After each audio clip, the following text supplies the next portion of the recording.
Welcome back. And returning to talk with me about this film is the author of the book it was based on, best-selling writer John Grisham.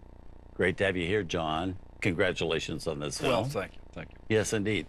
You had talked before the movie about that you had a lot of trouble, you know, getting anybody to read it and stuff until the later books came out. How did you first get your publisher to publish it? It went through a it was a classic submission rejection routine that writers went through back then, still do. But back then, before the internet, you had to submit the entire manuscript. So, you know, at that time, A Time to Kill was 900 pages long. We had to cut it by a third. So I'd ship that thing back and forth to New York, and it was turned down by the first 15 agents and the first 15 publishers. And wow. And then in 1987, got a phone call one day from an agent here in New York who read it and wanted to represent me. And so I said, sure. And so he took the book, and for the next year, he was turned down by the same folks who'd already said no to me and other people, and we'd run out of publishing companies almost to submit it to. And did you make changes in it at that time? I was not making changes then. He found a very small, new, unknown publishing company called Winwood Press.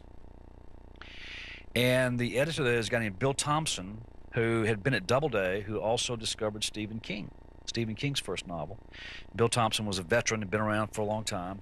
And he said, I want to publish A Time to Kill, but it's going to have to be a lot of editing. So I had to cut a third of it. It took about a year for that. And the book came out in '89.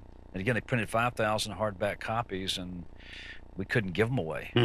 So it got off to a rough start.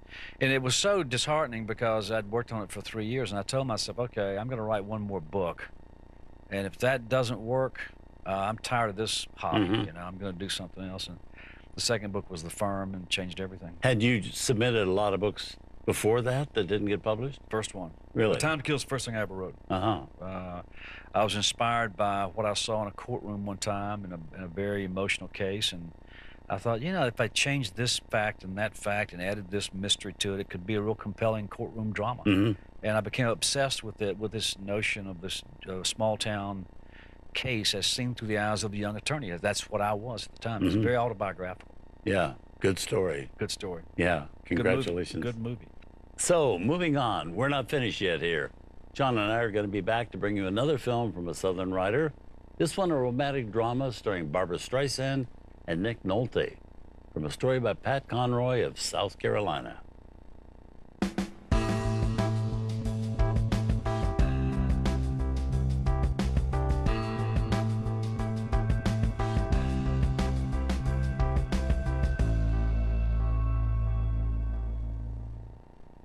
Let's gather at the intersection of emotion and excitement for the 2016 TCM Classic Film Festival, April 28th through May 1st in Hollywood. Our inspired lineup includes a 60th anniversary presentation of The King and I and a 70th anniversary screening of It's a Wonderful Life, plus world premiere restorations of Horse Feathers and Shanghai Express. Let's movie. The 2016 TCM Classic Film Festival, April 28th through May 1st in Hollywood. For passes and more, go to tcm.com/festival.